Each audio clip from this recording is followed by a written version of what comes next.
ഓൺലൈനിൽ നിന്ന് വാങ്ങാന്ന് വിചാരിച്ചു കഴിഞ്ഞാൽ ഡെലിവറിക്ക് കുറച്ച് സമയം എടുക്കും. ഇനി കടയിൽ പോയി വാങ്ങിക്കാന്ന് വിചാരിച്ചാൽ കട്ടിംഗ് മാറ്റിനൊക്കെ തീ പിടിച്ച് വിലയാണ്. അപ്പോൾ തൽക്കാലം എൻ്റെ കയ്യിലുള്ള സാധനങ്ങളെല്ലാം കൊണ്ടുവന്ന് അഡ്ജസ്റ്റ് ചെയ്ത് ഉണ്ടാക്കാന്ന് വിചാരിച്ചിട്ട് ഈ അടുക്കളയിൽ കളയാൻ വെച്ചിരുന്ന ഒരു പ്ലാസ്റ്റിക്കിന്റെ കട്ടിംഗ് ബോർഡ് ഉണ്ടായിരുന്നു, അതിങ്ങ് എടുത്തു. അതുപോലെ തന്നെ കളയാൻ വെച്ചിരുന്ന ഒരു ടീഷർട്ടും ഉണ്ടായിരുന്നു, അതും ഇതുപോലെ എടുത്തിട്ട് ഇങ്ങനെ ആവശ്യത്തിന് ലെങ്ത്തിന് കട്ട് ചെയ്തെടുത്തിട്ടുണ്ട്. ഇനി കുറച്ച് എൻ്റെ ബാക്ക് സൈഡിലായിട്ട് നമ്മൾ കുറച്ച് ഫാബ്രിക് ഗ്ലൂ അപ്ലൈ ചെയ്ത് കൊടുക്കുന്നു. ഫാബ്രിക് ഗ്ലൂ തന്നെ വേണമെന്ന് തോന്നുന്നു, എൻ്റെ കയ്യിൽ ഫാബ്രിക് ഗ്ലൂ ഉണ്ടായിരുന്നുകൊണ്ട് അതിങ്ങനെ അപ്ലൈ ചെയ്തിട്ട് 4 സൈഡിൽ നിന്ന് നല്ലോണം വലിച്ച് ടൈറ്റായിട്ട് ഇതുപോലെ ഇങ്ങനെ ഒട്ടിച്ചു കൊടുക്കുക. നല്ലോണം ഒന്ന് പ്രസ് ചെയ്തും കൊടുക്കുക.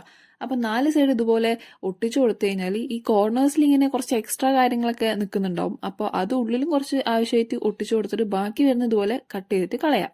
അപ്പൊ 4 സൈഡും ഇതുപോലെ എക്സ്ട്രാ വന്ന പീസസ് ഒക്കെ കട്ട് ചെയ്ത് കഴിഞ്ഞിട്ട് ഇതുപോലെ നല്ലോണം ഒന്ന് വലിച്ച് നല്ല പ്രസ് ചെയ്തിട്ട് കൊടുത്തു കഴിഞ്ഞാൽ നമ്മുടെ കട്ടിംഗ് മാറ്റ് ഇവിടെ റെഡിയാണ്. നല്ലൊന്ന് ആഞ്ഞ് മുറിച്ച് കഴിഞ്ഞാൽ ചിലപ്പോൾ കട്ടാവും, പക്ഷെ ഇപ്പോൾ കട്ടായിട്ടൊന്നും ഇല്ല. കളർ ചെയ്യാനൊക്കെ അടിപൊളിയാണ്. ഇഷ്ടപ്പെട്ട് കഴിഞ്ഞാൽ ലൈക്ക്, കമന്റ്, സബ്സ്ക്രൈബ് മറക്കണ്ട.